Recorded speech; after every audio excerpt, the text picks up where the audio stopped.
All right, y'all. Had a little bit of an interruption, so we're just going to resume. I'm going to go back to the beginning of the last paragraph because I think that is critical. Because the phone cut off right when I said, you have actually imagined God could lose the war. So I want to go all the way back to the beginning of that little section, and then we'll proceed from there. Yet God has full power to match intentions with results. You cannot and will not believe in this, even though you claim that God is all powerful.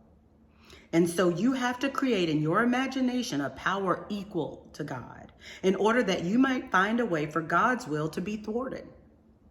And so you have created in your mythology the being called the devil. You have even imagined a God at war with this being, thinking that God solves problems the way that you do. Finally, you have actually imagined that God could lose the war. All of this violates everything you say you know about God, but this doesn't even matter to you. You live in your illusion, thus feel your fear, all out of your decision to doubt God. But what if you made a new decision? What then would be the result? I tell you this, you would live as the Buddha did, as Jesus did, as did every saint you have ever idolized. Yet, as with most of those saints, people would not understand you. And when you tried to explain your sense of peace, your joy in life, your inner ecstasy, they would listen to your words, but not hear them. They would try to repeat your words, but would add to them. They would wonder how you could have what they cannot find.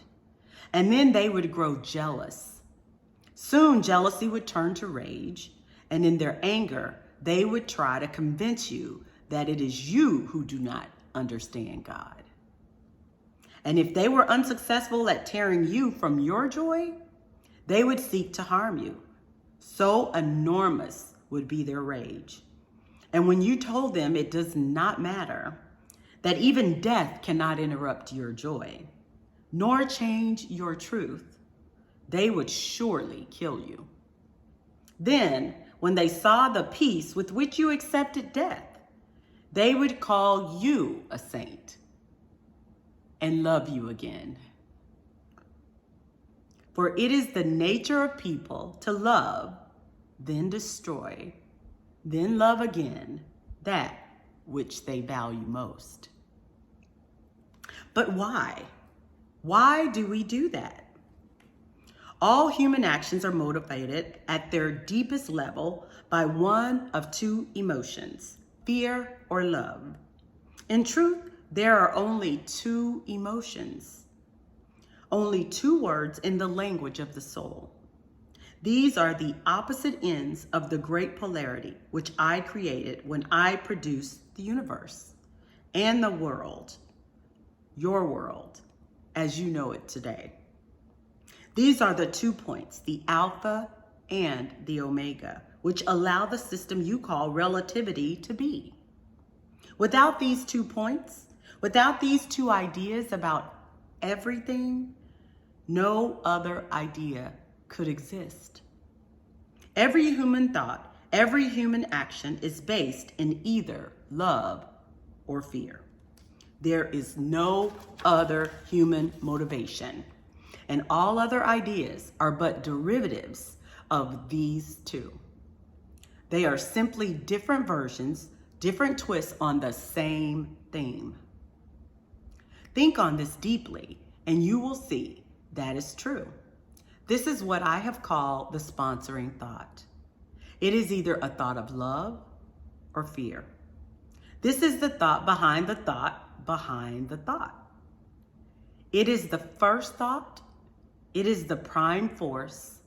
It is the raw energy that drives the engine of human experience.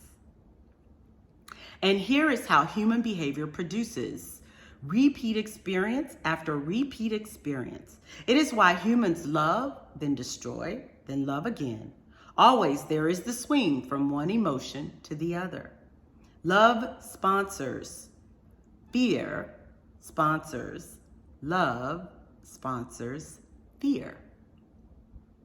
And the reason is found in the first lie, the lie which you hold as the truth about God, that God cannot be trusted, that God's love cannot be depended upon, that God's acceptance of you is conditional, that the ultimate outcome is thus in doubt.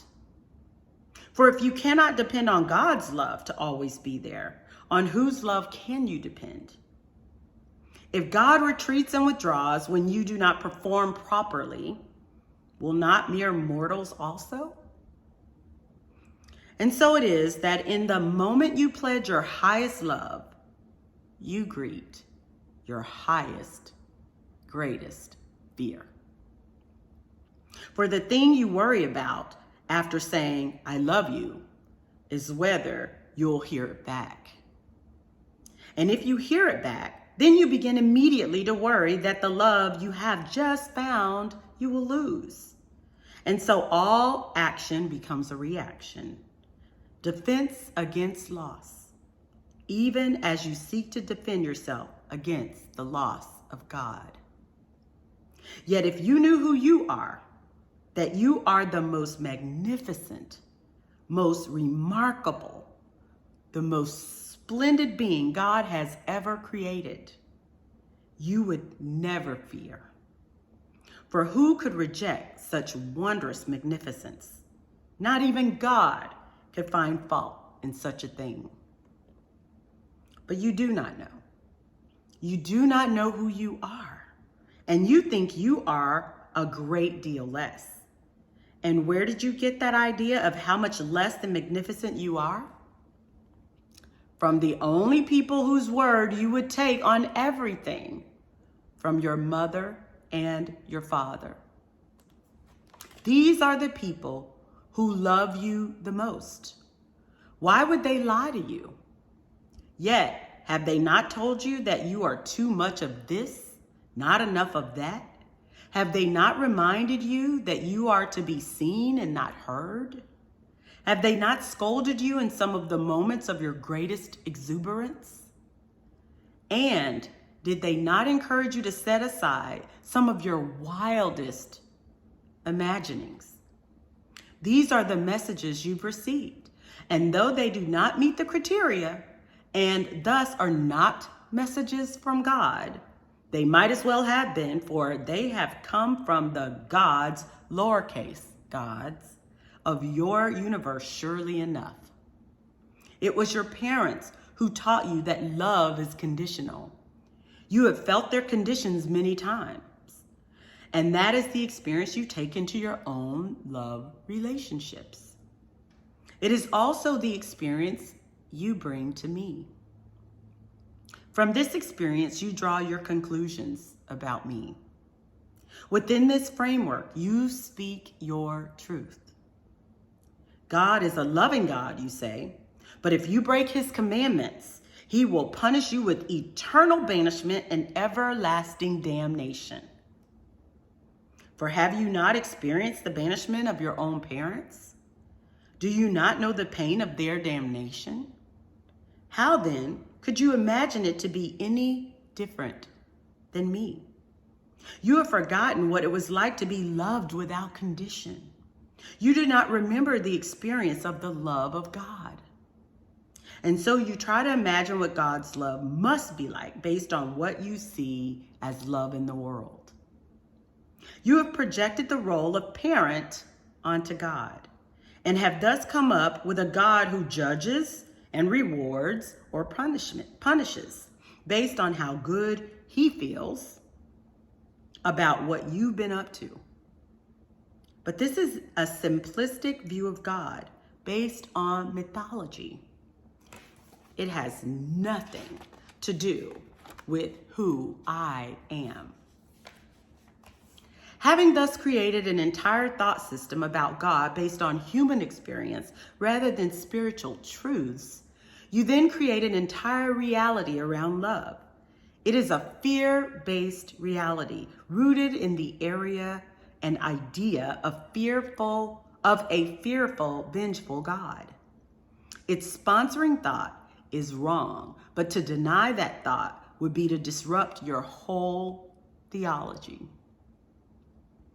And though the new theology, which would replace it, would truly be your salvation, you cannot accept it because the idea of a God who is not able to be feared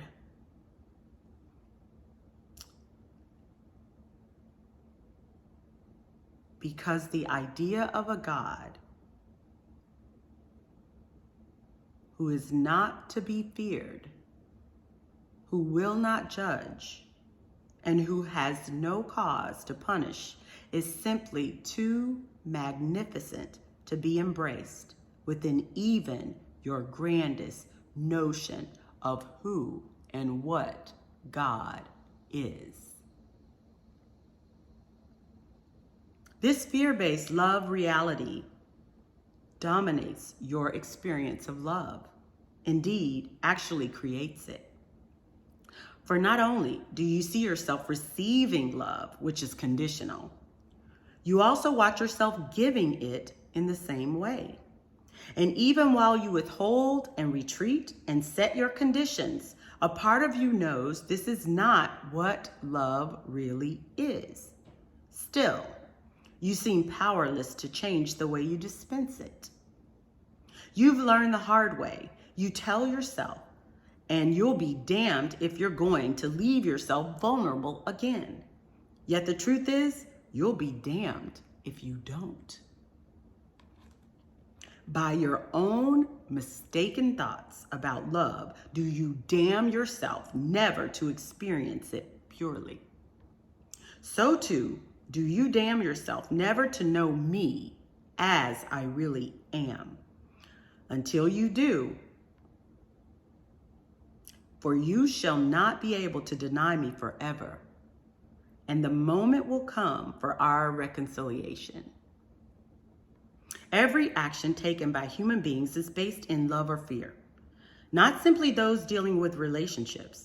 Decisions affecting business, industry, politics, religion, the education of our young, the social agenda of your nations, the economic goals of your society, choices involving war, peace, attack, defense, aggression, submission, determinations to covet or give away, to save or to share, to unite or divide.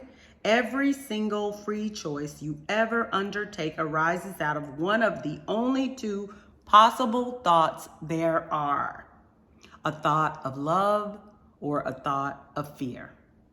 Fear is the energy which contracts, closes down, draws in, runs, hides, hoards, harms. Love is the energy which expands, opens up, sends out, stays, reveals, shares, and heals. Fear wraps our bodies in clothing. Love allows us to stand naked. Fear clings to and clutches all that we have. Love gives all that we have away. Fear holds close. Love holds dear. Fear grasps. Love lets go. Fear rankles. Love soothes. Fear attacks. Love amends. Every human thought, word, or deed is based in one emotion or the other. You have no choice about this because there is nothing else from which to choose. But you have free choice about which of these to select. Question. You make it sound so easy, and yet in the moment of decision, fear wins more often than not. Why is that? You have been taught to live in fear. You have been told about the survival of the fittest and the victory of the strongest and the success of the cleverest. Precious little is said about the glory of the most loving. And so you strive to be the fittest, the strongest, the cleverest in one way or another. And if you see yourself as something less than this in any situation, you fear loss. And you have been told that to be less is to be lost or to lose. And so, of course, you choose the action fear sponsors, for that is what you have been taught. Yet I teach you this: when you choose the action love sponsors, then will you do more than survive. Then will you do more than win. Then will you do more than succeed.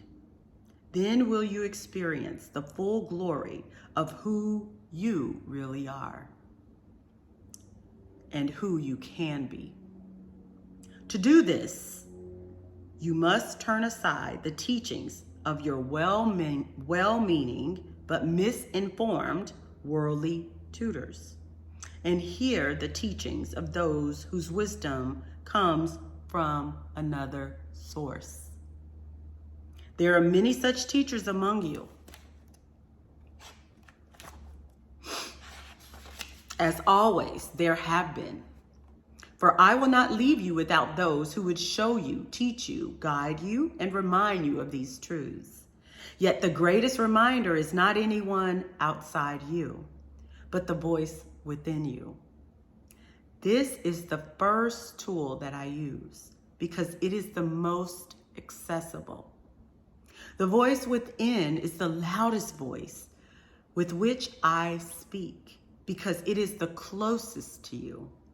It is the voice which tells you whether everything else is true or false, right or wrong, good or bad, as you have defined it. It is the radar that sets the course, steers the ship, guides the journey, if you but let it. It is the voice which tells you right now whether the very words you are reading or hearing are words of love or words of fear.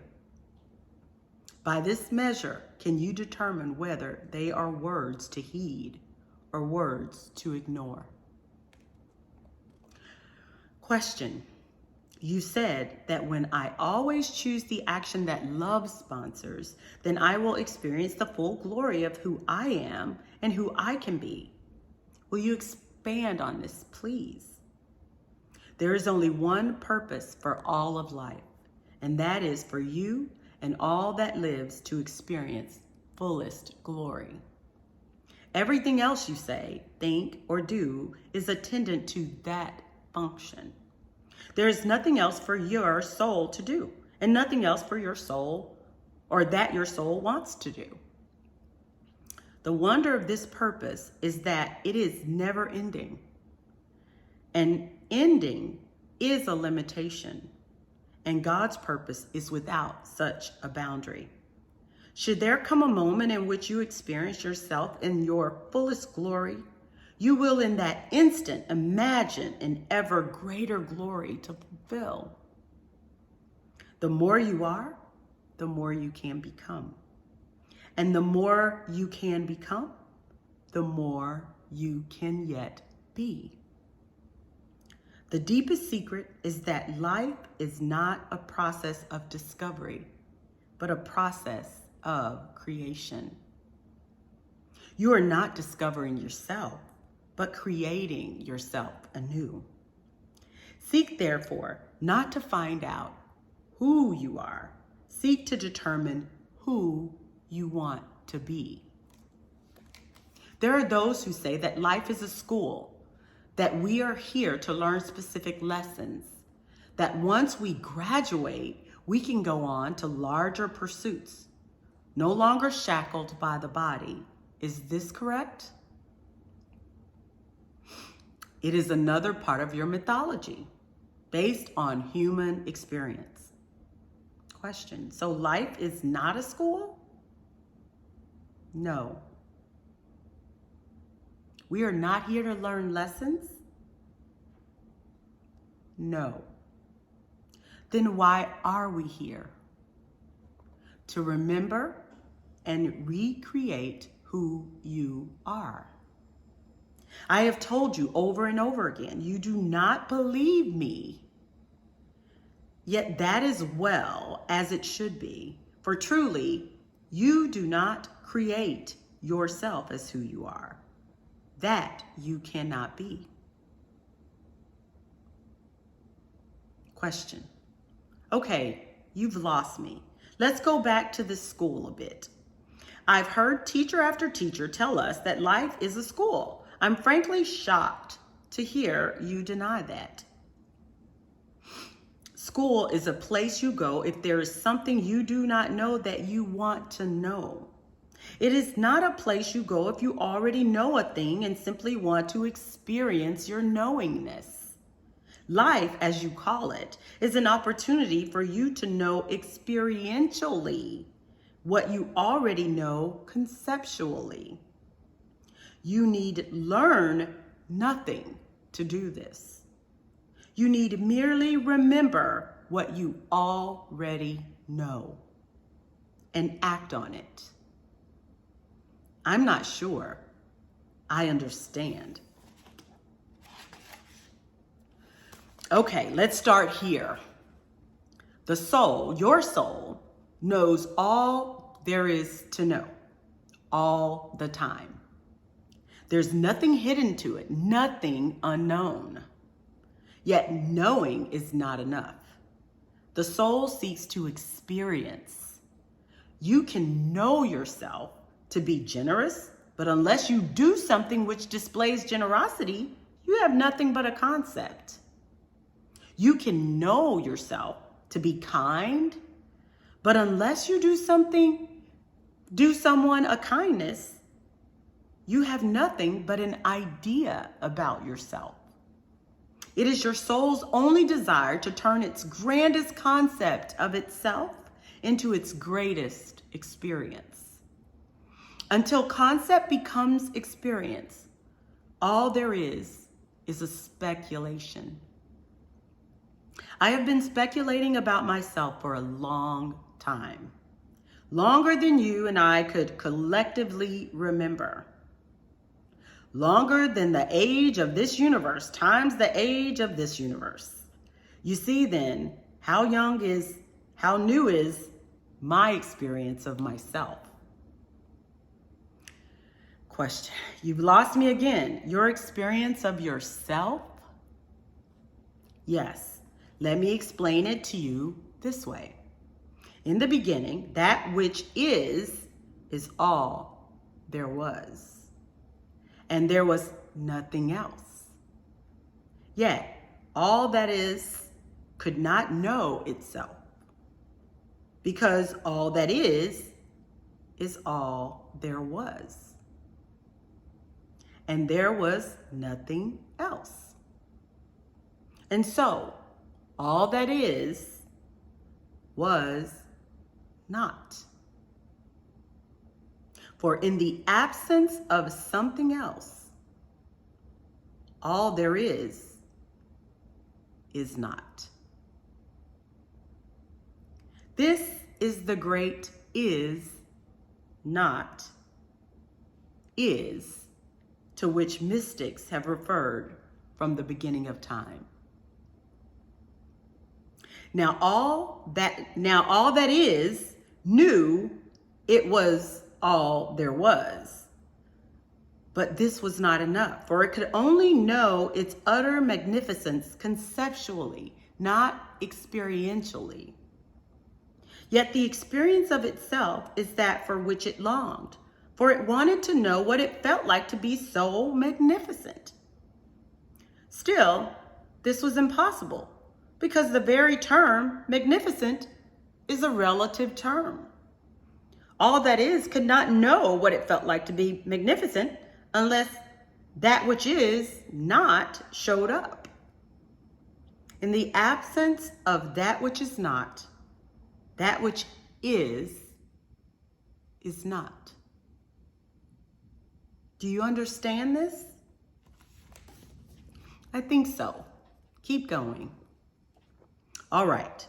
The one thing that all that is knew is that there was nothing else. And so it could and would never know itself from a reference point outside of itself. Such a point did not exist. Only one reference point existed, and that was the single place within. This is not is. The am not am.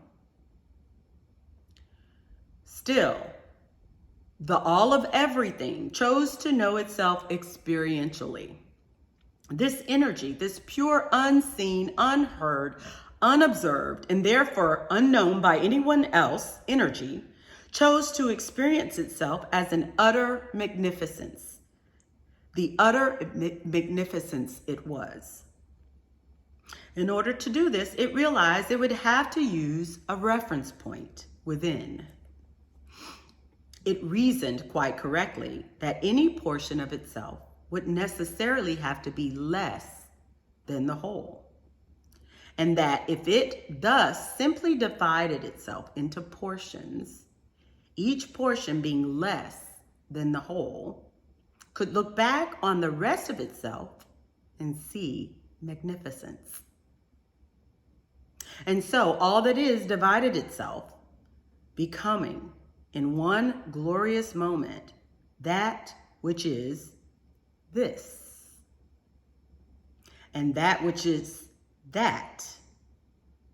For the first time, this and that existed, quite apart from each other, and still both existed simultaneously, as did all that was neither. Thus, three elements suddenly existed: that which is here, that which is there, and that which is neither here nor there, but which must exist for here and there to exist. Thus, three elements suddenly existed: that which is here, that which is there, and that which is neither here nor there, but which must exist for here and there to exist. It is the nothing which holds the everything. It is the non-space which holds the space. It is the all which holds the parts. Can you understand this? Are you following this? I think I am, actually. Believe it or not, you have used such a clear illustration that I think I'm actually understanding this. Good. I'm going to go further. Now, this nothing which holds the everything is what some people call God. Yet, this is not accurate either, for it suggests that there is something God is not, namely, everything that is not nothing. But I am all things, seen and unseen. The no thing, or the space between. An essentially Eastern mystical definition of God is no more accurate than the essentially Western practical description of God as all that is seen. Those who believe that God is all that is and all that is not are those whose understanding is correct. Now, in creating that which is here and that which is there, God made it possible for God to know itself. In that moment of this great explosion from within, God created relativity, the greatest gift God ever gave to itself. Thus, relationship is the greatest gift God ever gave to you, a point to be discussed in detail later. From the no thing that sprang from the everything, a spiritual event entirely consistent, incidentally, with what your scientists call the Big Bang Theory. As the elements of all race forth, time was created. For a thing was first here, then it was there, and the period it took to get from here to there was measurable. Just as the parts of itself which are seen began to define themselves relative to each other, so too did the parts which are unseen. God knew for love to exist and to know itself as pure love, its exact opposite had to exist as well. So God voluntarily created the great polarity, the absolute opposite of love. Everything that love is not. What is now called fear. In the moment fear existed, love could exist as a thing that could be experienced. It is this creation of duality between love and its opposite which creates humans, which humans refer to in their various mythologies as the birth of evil, the fall of Adam, the rebellion of Satan, and so forth. Just as you have chosen to personify pure love as the character you call God, so you have chosen to personify abject fear as the character you call the devil. Some on earth have established rather elaborate mythologies around this event, complete with scenarios of battles and war, angelic soldiers and devilish warriors, and forces of good and evil, of light and dark. This mythology has been mankind's early attempt to understand and tell others in a way they could understand, a cosmic occurrence of which the human soul is deeply aware, but of which the mind can barely conceive. In rendering the universe as a divided version of itself, God produced from pure energy all that now exists, both seen and unseen. In other words, not only was the physical universe thus created, but the metaphysical universe as well, the part of God which forms the second half of the am-not equation, also exploded into an infinite number of units, smaller than the whole. These energy units you would call spirits. In some of your religious mythologies stated that God the Father had many spirit children. This parallel of the human experiences of life multiplying itself seems to be the only way the masses could be made to hold in reality the idea of the sudden existence of countless spirits in the kingdom of heaven. In this instance, your mythical tales and stories are not so far from ultimate reality. For the endless spirits comprising the totality of me are, in a cosmic sense, my offspring. My divine purpose in dividing me was to create sufficient parts of me so that I could know myself experientially. There is only one way for the Creator to know itself experientially as the Creator, and that is to create. And so I gave to each of the countless parts of me, to all of my spirit children, the same power to create, which I have as the whole.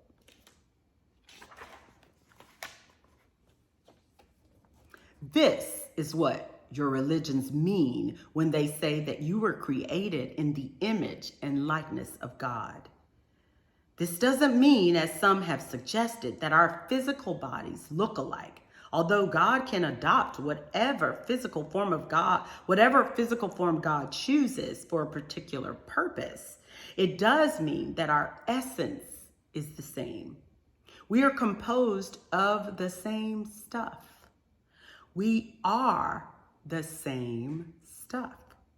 with all the same properties and abilities, including the ability to create physical reality out of thin air. My purpose in creating you, my spiritual offspring, was for me to know myself as God. I have no way to do that save through you. Thus, it can be said, as has been many times, that my purpose for you is that you should know yourself as me. This seems so amazingly simple, yet becomes very complex, because there is only one way for you to know yourself as me, and that is for you first to know yourself as not me. Now, try to follow this. Fight to keep up, because this gets very subtle here. Are you ready? I think so. God, good. Sorry, I messed up. Good. Remember, you've asked for this explanation. You've waited for it for years. You've asked for it in layman's terms, not theological doctrines or scientific theories. Yes, I know what I asked for. And having asked, so shall you receive. Now, to keep things simple, I'm going to use your children of God mythological model as a basis for discussion, because it is a model for which you are familiar, and in many ways, it is not that far off. So let's go back to how this process of self-knowing must work. There is one way I could have caused all my spiritual children to know themselves as parts of me, and that was simply to tell them. This I did. But you see, it was not enough for spirit to simply know itself as God, or part of God, or children of God, or inheritors of the kingdom, or whatever mythology you want to use. As I've already explained, knowing something and experiencing it are two different things. Spirit longed to know itself experientially, just as I did. Conceptual awareness was not enough for you, so I devised a plan.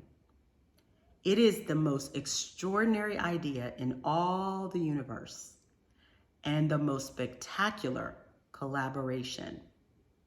I say collaboration because all of you are in it with me.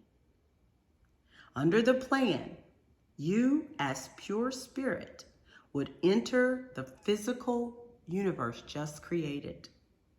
This is because physicality is the only way to know experientially what you know conceptually.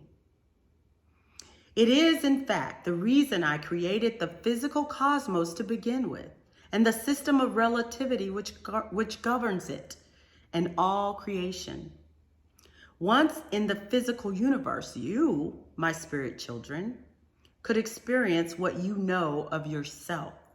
But first, you had to come to know the opposite. To explain this simplistically, you cannot know yourself as tall unless and until you become aware of short. You cannot experience the part of yourself that you call fat unless you also come to know thin. Taken to ultimate logic, you cannot experience yourself as what you are until you've encountered what you are not. This is the purpose of the theory of relativity and all physical life. It is by that which you are not that you yourself are defined. Now, in the case of the ultimate knowing, in the case of knowing yourself as the creator, you cannot experience yourself as creator unless and until you create. And you cannot create yourself until you uncreate yourself. In a sense, you have to first not be in order to be. Do you follow? I think. Stay with it. Of course, there is no way for you to not be who and what you are. You simply are that. Pure creative spirit. Have been always and always will be. I'm going to repeat that. You simply are that. Have always been and always will be. So you did the next best thing. You caused yourself to forget who you really are. Upon entering the physical universe, you relinquish your remembrance of yourself. This allows you to choose to be who you are, rather than simply wake up in a castle, so to speak. It is in the act of choosing to